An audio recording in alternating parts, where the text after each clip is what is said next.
نحمده ونصلي ونسلم على رسوله الكريم أما بعد أعوذ بالله من الشيطان الرجيم بسم الله الرحمن الرحيم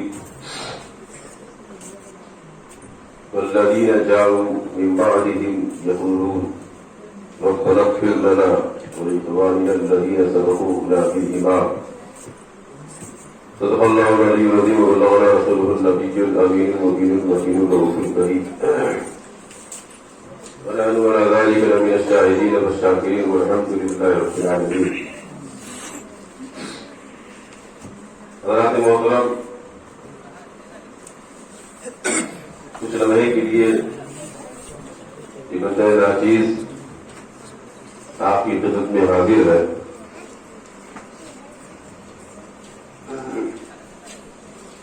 یہ محفل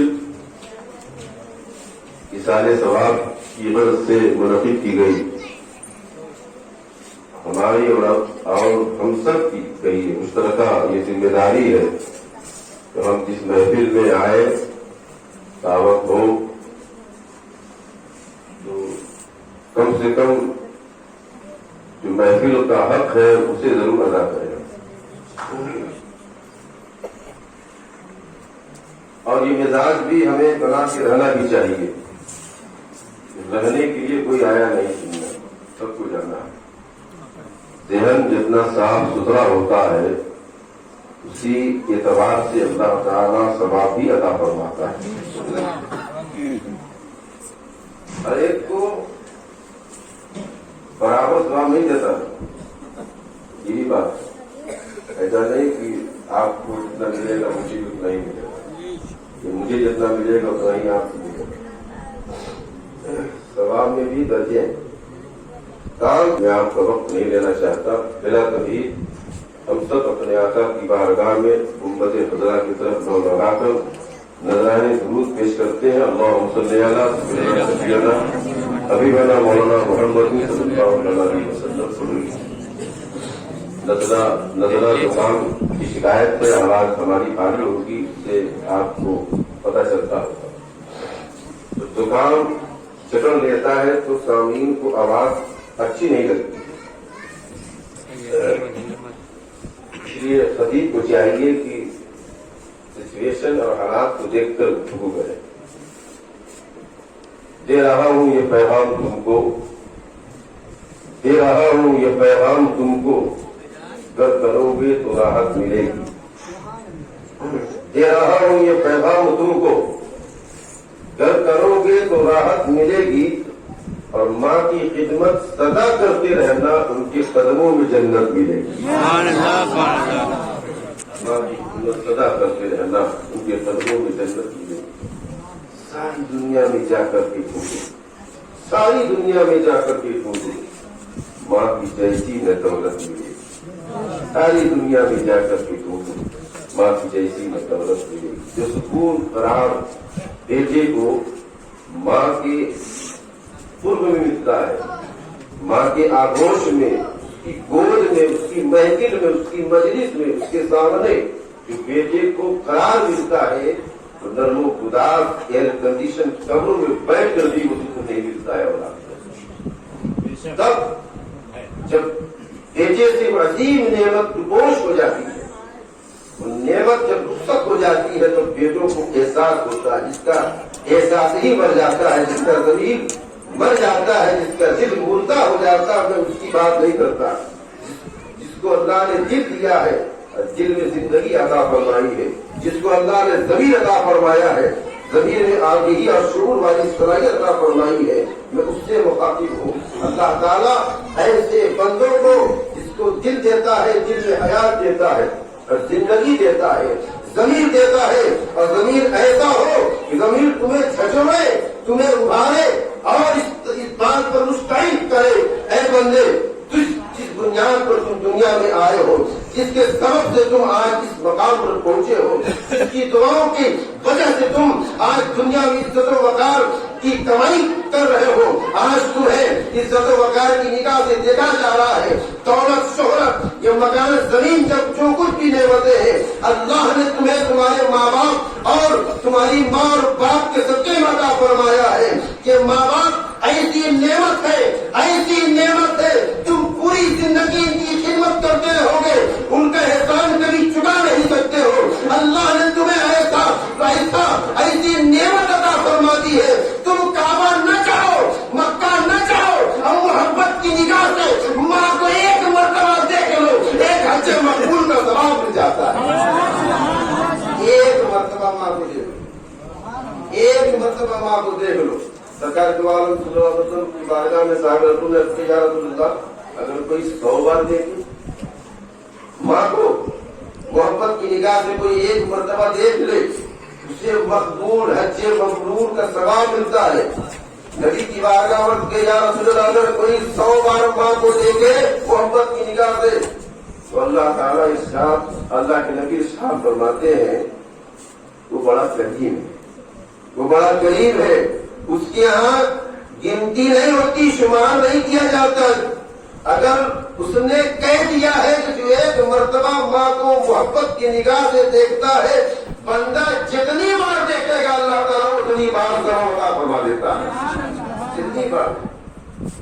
تو ہم پر اللہ کا مہربان، یہ مہربانی ہے، کرم ہے خدا کا، اللہ نے ہمیں اس لائق بنایا کہ ہم ماں باپ کا ذکر کرتے ہیں، ان کے نام پر محفلوں کا انعقاد کرتے ہیں۔ میں دل کی عطا گہرائی سے مبارکباد دیتا ہوں، کھلے طور پر حاجی جناب مخیر قوم ملت حاجی غلام مصطفیٰ کلو بھائی، ان کے یہ ہمارے اسلام کی سنت ہے، ان کا طریقہ ہے، اور قبروں پہ جا کر، قبرستان جا کر سورہ یاسین پڑھنا بھی یہ سرکار کی سنت ہے، حدیث سے ثابت ہے۔ جب کوئی بندہ مومن سورہ یاسین شریف پڑھتا ہے تو اللہ تعالی فرشتوں کی ایک جماعت کو مقرر کرتا ہے، ایک جماعت مقرر کرتا ہے، ان کی تعداد غالباً 1000 ہوتی ہے۔ جب آپ گھر پہ یا کہیں بھی پڑھیں تو اللہ تعالیٰ فرشتوں کو مقرر کرتا ہے، وہ فرشتے ایک نورانی ٹچ دے کر، آپ نے جو پڑھا ہے سورہ یاسین شریف، اسے نورانی ٹچ میں سجا کر اس بیٹے کا تحفہ اس کی والدہ کی بارگاہ میں پیش کرتے ہیں فرشتے، کہتے ہیں مرحومہ تمہیں پتا ہے کس نے تحفہ بھیجا ہے؟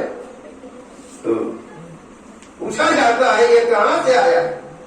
فرشتے بتاتے ہیں تمہارا بیٹا فلاں جگہ رہتا ہے، فلاں جگہ بیٹھ کر تمہارے نام پر سورہ یاسین شریف پڑھا ہے، اللہ نے یہ نورانی تحفہ تمہاری بارگاہ میں پیش کر دیا۔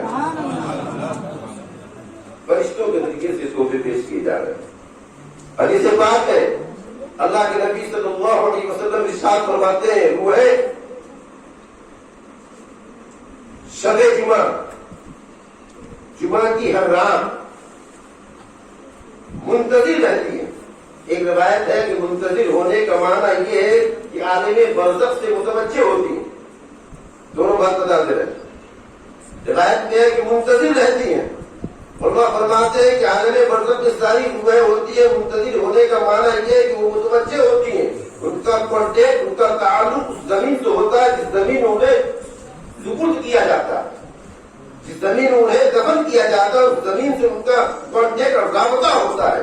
جیسے ہی کوئی بندہ مومن، اس کا لڑکا، اس کا بھتیجا، اس کا پوتا، اس کا ناتی، کوئی بھی گھر کا کوئی بھی اس قبرستان پہ جاتا ہے، فوراً اللہ کی طرف سے عالم برزخ میں اس روح کو متوجہ کیا جاتا ہے، اے روح سن، فلاں تیری قبر پر فلاں بندہ یعنی تیرا بیٹا، تیرا پوتا، تیرا ناتی آج سورہ یاسین پڑھ رہا ہے، اب گھر متوجہ ہو جا، اب میری بارگاہ سے رحمت اور نور کا تحفہ قبول کر لے۔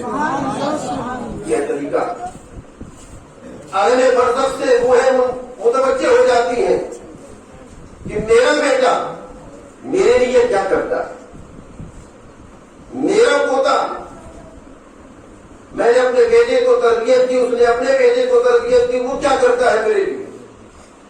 تو ماں باپ اپنی اولاد کے لیے انتظار کرتی ہیں، متوجہ رہتی ہیں کہ جمعے کا دن آ گیا ہے، آج میرا بیٹا کچھ پڑھے گا ضرور، کچھ صدقہ ضرور کرے گا، کچھ خیرات کرے گا، قرآن کا ایک ٹکڑا ہی پڑھے گا، تسبیح و تحلیل کرے گا، اللہ کی حمد و ثنا کی ریائی بیان کر کے میرے نام پر اصالے ثواب کر دے گا۔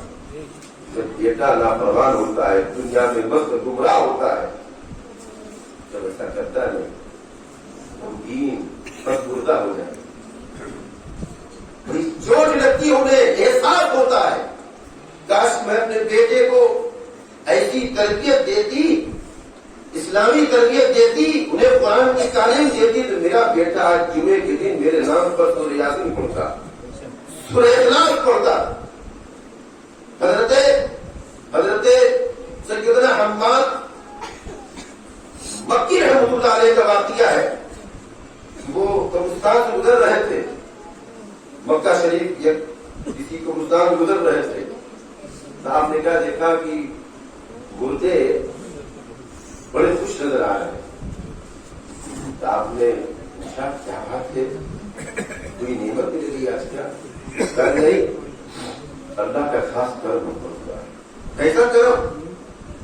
کہا کہ ایک بندہ اس راستے سے گزرا اور سورہ اخلاص یعنی قل ہو اللہ شریف پڑھ کر ہمارے نام پر اصالے ثواب کر گیا، رب کی بارگاہ میں کیا میرے اللہ اس سورہ کا ثواب ان مردوں کو عطا فرما دے۔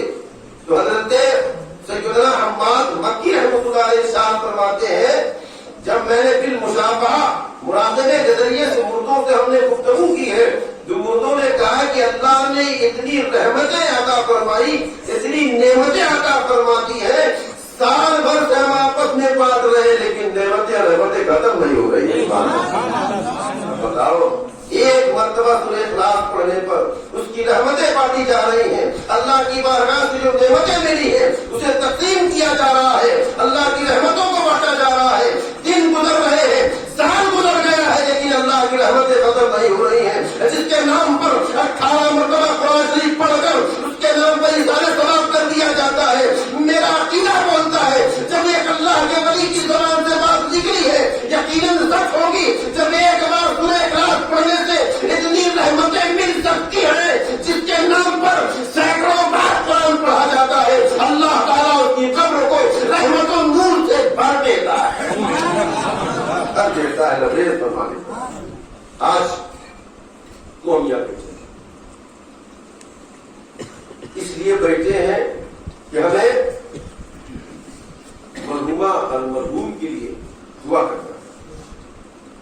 دوسری وجہ مقصد ہمارا کیا ہونا چاہیے کہ وہ تھے اب نہیں، اور ایک زمانہ آئے گا کہ ہم نہیں ہوں گے، ہمارے بعد جو آنے والے وہ ہوں گے اور ہم نہیں رہیں گے، ہم بھی وہیں چلے جائیں گے، ہمیں بھی مرنا ہے، اسی زمین میں جانا ہے۔ یہ سبق حاصل کرنا ہے کہ جب ہمیں جانا ہے اس زمین میں اس کی تیاری بھی ہونی چاہیے، آخرت کی یاد تازہ ہونا چاہیے، اللہ کا ڈر ہونا چاہیے، اس کا خوف ہونا چاہیے، قدم اٹھے تو مصطفیٰ جان رحمت صلی اللہ علیہ وسلم کی سنت کے مطابق اٹھے۔ دعا بہت ضروری ہے۔ جو عالم صلی اللہ علیہ وسلم کیا فرماتے ہیں کہ اگر جانے والا ایسا بیٹا چھوڑ جائے تو یدعو لہو، جو بیٹا اپنے والد یا والدہ کے لیے دعا کرے، دعا پڑھنا چھوڑ دو اپنی جگہ، قرآن میں دعا، اس میں دعا، صرف دعا کرے تو اللہ تعالیٰ اس کی دعا سے اس کے ماں باپ کی گناہوں کو معاف فرما دیتا ہے۔ قال النبی صلی اللہ علیہ وسلم من زار قبر والدیہ یوم الجمعہ، جو بیٹا جمعہ کے دن اپنے والد اپنی والدہ کی قبر کے پاس جا کے ان کی زیارت کرتا ہے، صرف زیارت، سرکار صاحب فرماتے جو اپنے ماں باپ کی قبروں کی زیارت کرتا ہے اللہ تعالیٰ زیارت کرنے والے کے گناہ کو معاف فرما دیتا ہے۔ سبحان اللہ، ہم جا رہے ہیں ہمارے گناہ کو معاف فرما دیتا ہے۔ ماں باپ کی قبروں کی زیارت میں اتنا فیض ہوتا ہے اللہ تعالیٰ بیٹے کی گناہوں کو معاف فرما دیتا ہے. سوچیے ہمیں ایسی ہر بیٹا اپنے ماں باپ کے لیے ایسی خوش دلی کے ساتھ دل کھول کر جشن منائے، ان کی یاد منائے، ان کے نام پر سوناخانی کرائے، صدقات و خیرات کرے، غریبوں میں تقسیم کرے، قرآن پڑھے اور بچوں کو بلوا کے پڑھائے. یہ شمار فائدے ہیں. ایک حدیث میں پڑھ رہا تھا، سرکار صلی اللہ علیہ وسلم ارشاد فرماتے ہیں کہ میری امت گنہگار جائے گی دنیا سے، قبروں میں گنہگار جائے گی. نیکوکار کی تعداد کم، گنہگاروں کی تعداد زیادہ ہے. اللہ تعالیٰ ہم سب کو نیکوکاروں کی جماعت میں شامل کر دے. سرکار فرماتے ہیں کہ میری امت گنہگار جائے گی قبروں میں، لیکن جب اٹھائی جائے گی میدان محشر میں تو پاک صاف ہوگی، گناہ معاف ہو جائیں گے. صحابہ کے یا رسول اللہ کیسے پاک صاف ہو جائیں گے؟ گناہ کر کے جائے گی تو گناہ مٹیں گے کیسے؟ سرکار ارشاد فرماتے ہیں ان کے پاس جو نسلیں آئیں گی ان کے نام پر اتنا صدقات و خیرات کریں گی، اللہ صدقات و خیرات کی نیکیاں اتنا عطا فرما دے گا، اتنا فرما دے گا کہ برائیاں مٹ جائیں گی، بھلائیاں ہی بھلائیاں نظر آئیں گی، بھلائیاں ہی بھلائیاں نظر آئیں گی. ایک وجہ یہ بھی صدقات و خیرات اور قرآن کی تلاوت، کہ ہم قرآن کی تلاوت اس لیے کرتے ہیں گناہ مٹتے ہیں، اور گناہ مٹیں گے تو نیکیاں بڑھتی ہیں. ہمیں کہیں بھی رہے ہم دنیا کی کسی خطے کونے میں، ہم تو حاجی صاحب کا یہ عمل دیکھ کر کے بھائیوں کا بڑی طبیعت خوش ہوتی ہے. یہ کوئی تبرکی چاپلوسی نہیں ہے، آپ کریں گے ہم آپ کی تعریف کریں گے، کیونکہ یہ ماں کی بات ہے. ماں کوئی ایسی ویسی چیز نہیں ہے. ماں وہ ہے جس کے قدموں کے نیچے اللہ نے جنت کو رکھ دیا ہے. ماں کی مسکراہٹ اور اس کی دعا، سرکار صاحب فرماتے ہیں ایک مظلوم وہ جس پر ظلم کیا جاتا ہے وہ دعا کرے تو اللہ اس کی دعا کو رد نہیں کرتا. ایک ماں ہے اگر وہ رب کی بارگاہ میں اولاد کے لیے ہاتھ اٹھا دے تو اللہ تعالیٰ اس کی دعا کو بھی رد نہیں کرتا ہے. وقت کا اپنے وقت کا عارف بڑی مجذوب مستانوی اگر کسی کو ٹھکرا دے اور بددعا دے دے، میں کہتا ہوں کہیں نہ جائے، ماں کے آنچل میں آ کے سما جائے. کہہ دے میری بڑی ماں تو میرے لیے دعا کر دے، اس بڑی نے بددعا دیتی ہے. اللہ تعالیٰ ماں کی دعا میں ایسی تاثیر عطا فرماتا ہے، بڑی کی دعا بددعا کٹ جاتی ہے، ماں کی دعا قبول ہوتا ہے. وہ ہے ماں. تکبیر، نعرے تکبیر، نعرے رسالت، نعرے رسالت، جشن عید میلاد النبی. ایک رحمت ہے ماں، ایک نعمت ہے ماں، اسے سنبھالو. رحمتوں کو سنبھال کے رکھا جاتا ہے، اسے رحمت نہ ٹوٹ جائے نہ نعمت تم سے چلی جائے. اللہ کی نعمت بھی ہے اور رحمت بھی ہے. ماں رہے تو بھی اس کی خدمت اور چلی جائے تو بھی اس کی خدمت. خدمت کیا ہے کہ ہمیں قرآن پڑھنا ہے، پھول پیش کرنا ہے. پھول بھی یہ حدیث سے ثابت ہے. سرکار نے تو ہری ٹہنیاں رکھی، یہ رکھی ہیں کہ جو چیز ہری ہوتی ہے وہ اللہ کا ذکر کرتی ہے، اس میں تو خوشبو بھی ہوتی ہے سبحان اللہ پھول میں. تو ہر وہ کام کرنا جس سے ہمارے ماں باپ کی روح کو سکون اور راحت پہنچے، یہ سبق لینا ہمیں ان محفلوں سے. اللہ ارشاد فرماتا ہے، میں نے قرآن مقدس کی آیات کریمات کی تلاوت کا شرف حاصل کیا، میں ترجمہ بتا دوں. والذین جاؤوا من بعدہم، وہ لوگ جو بعد میں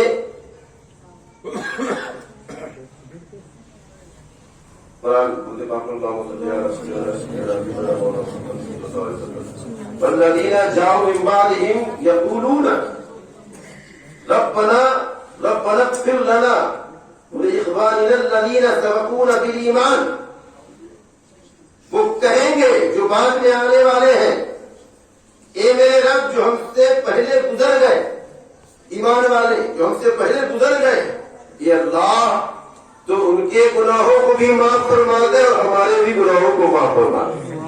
قرآن میں اللہ نے یہ سبق دیا ہے دعا کا طریقہ۔ اگر دعا سے گناہ معاف نہیں ہوتے تو اللہ قرآن میں ارشاد نہیں فرماتا۔ کس کی دعا سے؟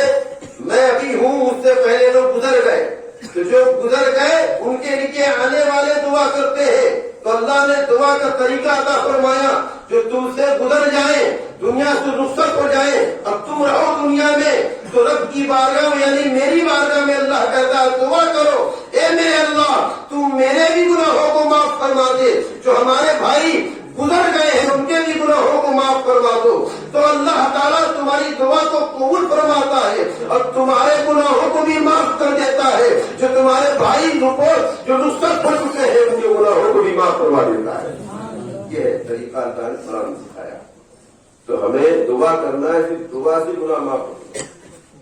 جب ہم پڑھ لیں گے حضرت ابن سعد رضی اللہ تعالیٰ عنہ قبر پر جب سرکار پہنچے تو آپ رونے لگے، مسکرانے لگے، تو صحابہ نے کہا یا رسول اللہ آپ مسکرائے کیوں، روئے؟ سرکار نے ارشاد فرمایا تو مسکرائے رویا اس لیے کہ تھوڑی تنگی ہم نے دیکھی، تھوڑی پریشان میں نے انہیں دیکھا قبر میں، اس لیے میں رویا۔ تو حضور پھر مسکرائے کیوں؟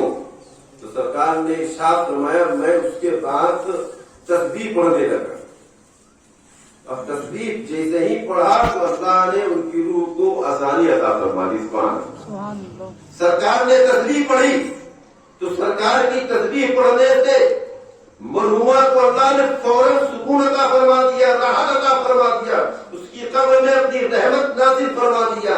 اب بتاؤ تھوڑی دیر سرکار نے تسبیح پڑھ دی ہے، یہ امت کو سکھانے کے لیے جب تم قبرستان جاؤ اگر گنہگار لوگ ہو تو پھر تم تسبیح پڑھنا، قرآن کی تلاوت کرنا، یہی تحفہ ان کی بارگاہ میں پیش کر دو گے تو اللہ تعالیٰ ان کی قبروں کے عذاب کو اٹھا دے گا۔ یہ کرنا یہ ہماری ذمہ داری ہے۔ اللہ کی بارگاہ میں دعا کہ اللہ تعالیٰ ہمیں اپنے ماں باپ کا فرما بردار بنائے اور ان کی خدمت کرنے کی توفیق عطا فرمائے۔ یہ بڑے خوش نصیب وہ لوگ ہیں جن کے سروں پہ حق ہے ان کا ہم پر، ہم انہیں کبھی نہ بھولیں۔ اور حضرت مالک بن دینار رحمۃ اللہ علیہ وہ تو روزانہ جمعرات کی رات میں 2 رکعت نماز پڑھ کر، دیکھیے آپ سرکار نے ارشاد فرمایا خیرکم من ينفع الناس، تم میں بہتر وہ ہے جو لوگوں کو فائدہ پہنچائے، تم میں بہتر وہ ہے جو لوگوں کو فائدہ پہنچائے۔ تو حضرت مالک بن دینار جمعرات کے دن 2 رکعت نماز پڑھتے اور عرض کرتے میرے اللہ جو 2 رکعت میں نے نفل نماز پڑھی ہے اس کا ثواب میرے محبوب کی امت کو عطا فرما دے۔ سبحان اللہ۔ سب کو شامل کرنا ہے، اپنے سارے بھائی کو ثواب میں شامل کرنا ہے، اور جب شامل کریں گے تو ہو سکتا ہے کہ سب کی شمولیت سے ہمارے ماں باپ کی بخش ہو جائے گی۔ ہوتا ہے نا، سرکار نے فرمایا بھی کہ ضمیر جمع سے دعا کرنا چاہیے، برادر بیٹھے ہیں، جمع کی ضمیر سے دعا کرنا چاہیے۔ اللہ مجھے عطا فرما دے، اللہ مجھے یہ دے دے، اللہ مجھے یہ کر دے، اللہ مجھے شفا دے دے، اللہ مجھے ترقی دے دے۔ سرکار فرماتے ہیں اس طرح اللہ کر کے یہ کہے اللہ ہمیں یہ عطا فرما دے، اللہ ہمیں یہ عطا فرما دے، ہمیں یہ دولت عطا فرما دے، یہ نعمت ہمیں عطا فرما دے۔ ضمیر جمع استعمال کریں گے تو اللہ تعالیٰ، اللہ کے نبی صاحب فرماتے ہیں کہ تمہاری دعا میں فرشتے بھی شامل رہتے ہیں، اگر وہ آمین کہہ دیں گے تو اللہ تعالیٰ تمہاری دعا کو قبول کر لے گا۔ طریقہ ہوتا ہے، تو دعا کا بھی ایک طریقہ ہوتا ہے، ایک اس طرح میں رب کی بارگاہ میں دعا کرنا ہے، گریوزاری ہونی چاہیے، گڑگڑاہٹ ہونی چاہیے، جھکاؤ ہونا چاہیے، رب سے مانگنے تڑپ ہونی چاہیے۔ حضرت مالک بن دینار ہر جمعرات کو 2 رکعت نماز پڑھتے اور اس کا ثواب امت مرحومہ کو عطا فرما دیتے۔ میرے اللہ اس کا ثواب سرکار کی امت کو عطا فرما دے۔ یہ عمل سالوں کرتے رہے، نصرت کا ستارہ بلند ہوا، عشاء کی نماز پڑھے اور یہی عمل کیا. اس کے بعد محو خواب ہو گئے. محو خواب کیا ہوئے کہ سرکار دو عالم صلی اللہ علیہ وسلم کا دیدار ہوا. سبحان اللہ، سرکار کا دیدار ہوا. جب سرکار کی بارگاہ میں حضرت مالک بن دینار پہنچے اور جب چہرے منور نے دیدار کیا تو کلیاں کھل اٹھی، مسکرا اٹھے. اللہ نے میری زندگی جو اللہ نے مجھے زندگی عطا فرمائی ہے میں کامیاب ہو گیا. میں نے سرکار کا دیدار کر لیا ہے، میں نے سرکار کی زیارت کر لی ہے. سرکار دو عالم صلی اللہ علیہ وسلم ارشاد فرماتے ہیں، اے مالک بن دینار تم جانتے ہو آج میں تمہارے خواب میں کیوں آ گیا ہوں؟ جبکہ تم بہت بڑے پرہیزگار ہو، شب بیدار ہو، بے شمار تم نوافل پڑھتے رہتے ہو، تم قرآن کی تلاوت کرتے رہتے ہو اور تمہارے مجاہدات اور ریاضتیں بہت مشہور ہیں. دنیا تمہاری تعریف کرتی ہے، لیکن آج تک تمہارے کسی تقوی اور طہارت اور مجاہدات کی بنیاد پر میں تمہارے خواب میں کبھی آیا نہیں. تم نے احساس کیا آج ہم نے اپنا جلوہ زیبا کیوں دکھا دیا، اپنا دیدار کیوں کرا دیا، اپنا جلوہ تمہیں کیوں دکھا دیا. حضرت مالک بن دینار کرتے یا رسول اللہ غلام کو کچھ پتا نہیں ہے، آپ ارشاد فرما دیجئے. آقا دو جہاں نے ارشاد فرمایا تم جمعرات کے دن 2 رکعت نماز نفل پڑھ کر میری امت کے نام پر اظہار ثواب کر دیتے ہو. یہی عمل ہمیں پسند آ گیا ہے، ہم نے اپنا جلوہ تمہیں عطا فرما دیا ہے. خیرکم من ينفع الناس، تم میں بہتر وہ ہے جو لوگوں کو فائدہ دے. ہمیں اس طرح کرنا ہے، ساری امت کو اس عمل میں شامل کرنا ہے. ایک قرآن پڑھے، 2 قرآن پڑھے، ماں باپ کے نام پر سارے ثواب کریں تو امت محمدیہ علیہ تحید و ثنا کو بھی یاد کرے. میرے اللہ ہمارے سرکار کی ساری امت کو اس کا ثواب عطا فرما دے. کیا ہوگا؟ اللہ کے رسول اسے پسند کرتے ہیں. جب پسند فرما لیں گے تو میرے ماں باپ کی بھی بخشش ہو جائے گی. یہ طریقہ ہونا چاہیے. استغفر اللہ ربی من کل ذنب و السلام علیکم.